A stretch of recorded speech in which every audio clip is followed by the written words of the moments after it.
I'm Sabine. And I'm Nicole. And welcome to Salon Talk. Like, what do you want me to do now? Wait, Nicole, okay? Hi, I'm Sabine. And I'm Nicole. And welcome to Salon Talk, where we discuss holistic well-being, Lifestyles and community affairs. Hi, welcome to Salon Talk. Our special guest today, Director of Social Services, Latania. Thank you. Thank you for having me. I appreciate the opportunity. So thank you. So, Latania, so tell me, what are some of the challenges that you are facing at work? Wow. Some of the challenges that I face at work as the Director of Social Services for the homeless shelter. Currently, we're in a temporary shelter, which is a hotel setting. As you know, COVID is the pandemic that's happening right now, which is current state of affairs. We had to move from our standard shelter, which is the Armory, to now a temporary shelter, which is the hotels. So a lot of the hotels are currently losing money due to COVID. Nobody's traveling. So one of the answers for that is to, why don't we, it's a win-win. The hotels make their money as well as the homeless are housed. So we are currently in Manhattan. And with that, the challenges that come is we have a shelter full of 300 men. My biggest challenge is dealing with staff as well as my clients, because I don't know if you've heard the old adage of heavy is the head that wears the crown. Yes. So when you come in as a director, you have to work with your staff, know their issues, know their strengths, know their weaknesses, as well as your clients. And then you have to ensure that your staff are strong enough to provide adequate and effective services for the clients. So that's the majority of it, is making certain that those services are prime, that it's effective, that it's efficient, and that the men are moving out. Because that's the goal, is having the men move out into their own, becoming autonomous. So with that, having to deal with a staff full of, you have residential age, you have case managers, you have supervisors, you have case manager supervisors. So making certain that everyone plays a role, an important role, do their part, and effective at it. So making certain that their emotional intelligence is high, that nobody's emoting, that they're dealing with their own stuff, and then making certain that they provide a good service. So that's the biggest challenge, is trying to deal with that and then manage your own. I heard you said that you'll have to move out from your home base, the Armory. Why is that? Why did you all have to move out to the Armory, to a hotel shelter, /shelter? Some of the settings for a single adult shelter, some of these shelters, it's a congregate setting, which means you have maybe 20 men or 20 women in one huge room. So it's like a dormitory So setting. no social distancing, what's going on? Right, so what we like to term now is physical distancing, because we want to maintain the socialization, but we want to just maintain distance. So the physical distancing, we want to encourage that by putting them into the hotel setting, because then they're in a room, one man per room, or one woman per room. Oh, that sounds really much better for them. Right, it is, and they love it. So it has its advantages and it has its disadvantages. The advantages are social distancing or physical distancing. The disadvantages are that they don't want to leave. So they're a little bit hesitant on leaving. So we have to work a little bit more, a little bit harder to ensure that they stay motivated, that they recognize this is temporary, that they recognize that once COVID is over, we're moving back to our dormitory setting. So trying to keep them encouraged, hey, this is shelter, where are you? Where are you with that? So making certain that my case managers are aware of where the gentlemen on their caseload, where those gentlemen are as far as moving out. So you spoke on like how they couldn't manage themselves, as well as how are your staff, their mental state and stuff. How is it that you can, because it sounds really heavy to me, on the amount of people that you have to manage, right? Because you have to 300 individuals with multiple personalities, everyone, you know, their personalities, and then you have your staff personality. And then you have to deal with your stuff. And then there's pandemic going around, right? And then there's this violence, and it's just like a whole plethora of things happening. Right. How is it that you're able to manage yourself to keep all of that going? One of the things that I'll say as a director of social services is it's really good to have a good boss or program director. So I have one program director who's over me, who's just awesome, and making certain, he'll say, Ms. Brock, and he'll kind of redirect me. The administrators of the company that I work for, they're pretty awesome, and they push self-care. So they often talk about emotional intelligence and making certain that you increase yourself, increase your thinking, increase your emotional self, and taking time for yourself. So that's really important. But when you're in it, having to exercise that, having to actually motivate yourself to do the things that are of you, for you, and to you, that are good for yourself. So those things are really important. It is tough some days, but you just have to use mindfulness strategies to just kind of bring yourself back. So meditation works for me. Good. I enjoy cooking, and I enjoy learning about how food affects our mental and emotional self. So I'm kind of studying that a little bit for myself. So that kind of comes into play along with working out. And just engaging myself with people who are just my beautiful brown people. Yes, that's great. That's great. Good advice. Thank you for that. Absolutely. Self-care is absolutely important in this pandemic, post-COVID culture right now. It is.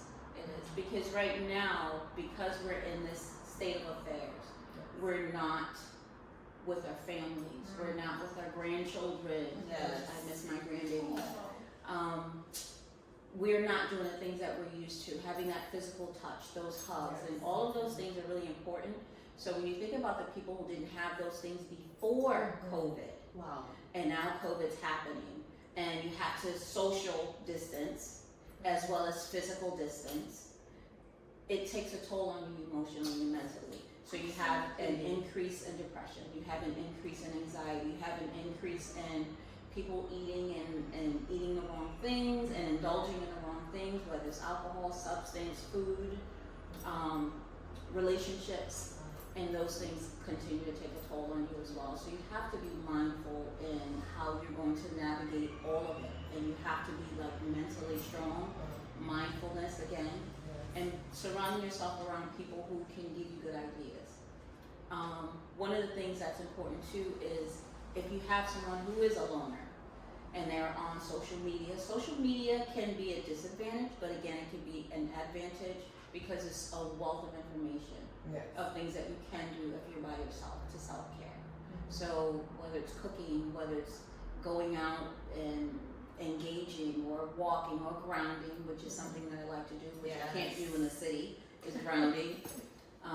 So just finding that peace place for yourself is Because really we are important. truly emotional beings. We were here to connect with one another. Right. You know, and now that we can connect by touch and speaking to people the way we were accustomed pre-COVID, Exactly. it does take a toll on us. Right. You know? Right. So It's important. Like I know, like way back in the day, they did those studies on babies who needed that touch, and those babies thrived that received that touch. It is still a thing for us as adults. Yes. Is that we need that touch, we need that feel, we need that voice, we need that comfort. So that's still really important. So if we don't have it, you know, we have to deal with other things. And I do think food, the choices that we make in our food has a lot to do with it as well. So making certain that you're consuming your vitamins and you have the right proteins and antioxidants, that all helps to increase your just your health. yeah, and that is something that we do support here at Sabine's Hallway. We do support healthy eating, a healthy lifestyle. You supplement on a regular. Sometimes we fall off, but you gotta get back on and continuously take them because it does provide well-being and just generally feeling good about yourself, you know, so we can carry on for our friends and family. So, speaking of health, and your hair is absolutely beautiful, right? Thank you. You know, and having you're a director, and I know a lot of times people feel like, oh, you can't be a natural, you can't be kinky, you can't be locked as a professional, and you're a professional. How has that journey been for you, being a natural, in the It's professional? interesting. My Yeah. hair journey has always been up and down. Okay. A journey it has been. I'll say maybe 10 years ago I had a relaxer. Then after that, no more relaxers. I was always natural, but I always wore micro braids. Okay. So micro braids for however many years. As soon as I take them out, I let my hair breathe. I wear my wraps all the time. I had to have my wrap. And then one of my principals at the school I was working with at the time had sister locks, and she was like, "Girl, you gotta do this." So I got online, social media again, YouTube, Dr. YouTube, and I really researched sister locks and absolutely fell in love, and it's been amazing. But I am a natural hair person, so anyone who has natural hair, it could be the kinkiest, coiliest, I just love it. So that's just my thing. How long have for those who can't see or know, she has sister locks in her hair now. So how long has this journey been? It'll be 3 years, February 17th. Oh, that's February nice. 17th, Very 3 nice. years. Good, congratulations. Thank you. Well, so you can have sister locks or locks, natural hair, and still be a professional and still be a director, and an awesome one at that. I'm so glad that you gave us so many information in regards to the homelessness. How else can the community, what can you provide us that we can be more actionable as far as what can we do? How can we help? Well, currently there's in New York City alone, there's 60 to 70,000 people who are homeless. Wow. 2/3 of that are Wow. families, mother with children, fathers with children. So the families take up the majority of that. If you see someone who's homeless, you can call 311 and identify the location of that person, and they will send someone out to maybe have a conversation with that person, because clearly there may be some mental health issues. We do have a lot of Department of Homeless Services are now coming up with a lot of homes, new construction to house some of the people who have mental health, substance use issues. So we want to make certain that we get them off the street, so it's really important. So I would say if you see someone, call the 311 number. I will also say communication amongst our families. It is really important if we communicate with each other rather than fighting and not coming up with a resolution. Maybe it could be something that's amicable that you can work through, as opposed to you gotta get out. That's the first thing, lots of families, you gotta get out, and then they end up in shelter. So it's really important that we communicate with each other.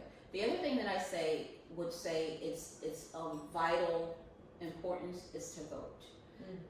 If we vote for the smaller electorals as opposed to just the presidential debates and the presidential campaigns and everything that's going on now, I think if you vote, that has a huge impact, because you're voting for your mayors, your governors, your local city representatives. So I think that that's really important, is that we focus on that, see exactly what they want to do in the area. How are their thoughts or the things that they want to do impacting the neighborhood? So I would say get involved that way. A lot of us are not the most political, but if you can just read about it, just like we get on social media, you're Facebooking and you're scrolling, just kind of go to the next page and just read, what is this person about? What is this person trying to do? And you'll know whether or not that's someone you want to vote for. So I say take that time to talk to your friends about voting. If you just impact maybe one person that you know who has not voted or not registered to vote, is to make certain that you get them registered to vote. Absolutely. It's so important. I heard you talk about a little bit on the mental health, and for me, who live in Brooklyn, I see a lot of mental issues with the homeless people. What can we do, or what is being done to address that here in Brooklyn right now?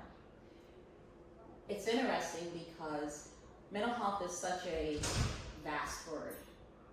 You know, people think Sure. that in order for you to have mental health issues or challenges, you have to be one of the homeless on the street. You have to Yeah, present yeah, with these yeah. type of disorders. And it's Sometimes so much the staff too. Yes. walk around with mental health issues as well. So having to be able to capture that and understand that. For me as a director, studying social work, having to know exactly what the symptoms are. So if you see someone that you know is acting out or displays some sort of mental health issues, the first thing I would say is just maintain your safety. Because you don't know what their external behaviors are going to be, so you want to make certain it doesn't impact you. So if you're going to make a call or talk to someone on the street, make sure you're safe and you feel comfortable first. Calling that 311 number is important. Right now, DHS, what they do for the ones with mental health is they have a lot of different programs that are in place. They have the ACT team, they have different housing, they have more housing, supportive housing that's going up. Like I said, that's under construction right now to house these people. They have social workers who are on board, many different programs that are in place, medication management, making certain that they're aligned with the right people, whether in the community or in the medical field, to make certain that they get that health care. So again, going back to one of the questions you asked me before about staffing, it's really important that my staff are aware of themselves so that they can be aware of or see those challenges when it's presented by one of the clients. So it's really important. So it takes a team, it takes a village, it takes everyone It does. to participate to make this world better and to make this world work, right? Yes. Efficiently. I am so grateful for having you here today. I'm looking forward to seeing, like, what else do you think that the agency, what's the future for the next 3 months, being that, you know, all this, what do you think this? The next 3 months, right now I think everybody's kind of hunkering down because of COVID. So right now everyone is just being still to see what's going to happen. So making certain that we continue to provide a service throughout this whole COVID pandemic. 3 months is kind of like right there, so I really can't say for the next 3 months. Yeah. Post-COVID, we'll go back to our prospective sites. All the other agencies, everyone will go back to their prospective sites. And again, just kind of stay tuned for what's like, watch your news, see what's going on with the homeless coalitions out there. They're doing things. Department of Homeless Services, they're out there, they're doing things to try to make everyone comfortable, whether it's you in the community where you're complaining because someone's out on the street, or the clients themselves that are being treated a certain kind of way or have a stigma placed. So there's a lot of different programs that's out there for whether it's the community or for the client themselves. I would like to touch on, as you said, because we're getting into winter. It's going to be cold. Yes. It's going to be frigid. Yes. What can we as a community do to help the homeless people out there? Should we buy blankets and take it to them? Or should we call 311? What is the procedure for helping the homeless in the winter time? I'll just say New York is always frigid. It's free It now. is frigid, right. They have many different agencies that go out and scope the areas. And anyone that they see, I don't know if you've noticed that the subways have been cleaned up somewhat. They'll literally ask the homeless if they would come and go into shelter. A lot of them say yes, a great percentage, but you still have some that, you know, totally refuse to come. So yes, calling 311. When there is a cold blue, which means 30 degrees or lower, it is mandatory that they literally go out and canvass the area, and anyone that's outside on the street, they pull them in. So whether it's a cold blue or cold red in the summertime, if it's 90 degrees or above, they try and pull them in just for safety reasons. Okay, so how can we do, us the people, can we volunteer to go help with the homeless coalition? Yes. Yes. How they do do you go have- about doing that though? They have lots of volunteers. What I'll do is I'll provide you guys with the information after this, or you can reach out to the coalition, Department of Homeless Services, the Homeless Coalition. You can find it online. But during the winter times, they do announce when they're going out, and they do ask for volunteers. Like I said, again, there's a lot of agencies that go out and canvass the area and they pull them in off the streets. So that's really important. Very good. All right. Thank you so much, Latania, for all of those information and advice, personal advice, and mental health, you know, for the community. And I am grateful to have had you on. Thank you so thank much. you. Thank you. Thank Awesome. you. Thank you. We do appreciate you for what you do. We Yes. appreciate you as being one of our clients. And we so look forward I to know. seeing you. The conversations are vibrant and always informative. So Yeah. we just want to say thank you for your time. You're welcome. Thank you. Thank you for having me. So all the information that you may need in order for you to help will be below. And looking forward to seeing you next month. Please click and subscribe to beanshallway.com. Spain's Holland. Hey, if you like what you saw, please like and subscribe. And don't forget to follow us on IG at Sabine's Hallway.